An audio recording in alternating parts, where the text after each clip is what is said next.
এই রাজা এতটাই সন্দেহপ্রবণ ছিলেন যে তিনি নিজেই প্রতিদিন বিষ খেতেন।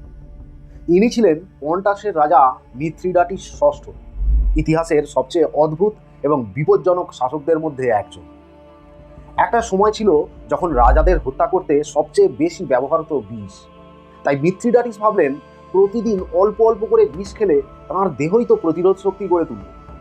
এরপর তিনি প্রতিদিন সামান্য করে আর্সেনিক, সাপের বিষ আর নানা ধরনের বিষাক্ত গাছের রস খেতে শুরু করলেন। বছর কয়েক পর তাঁর শরীর সত্যি সত্যি বিষের বিরুদ্ধে শক্তিশালী হয়ে উঠল। এক অর্থে তিনি হয়ে উঠলেন হেঁটে চলে বেড়ানো একটা জীবন্ত প্রতিষেধকের মতো।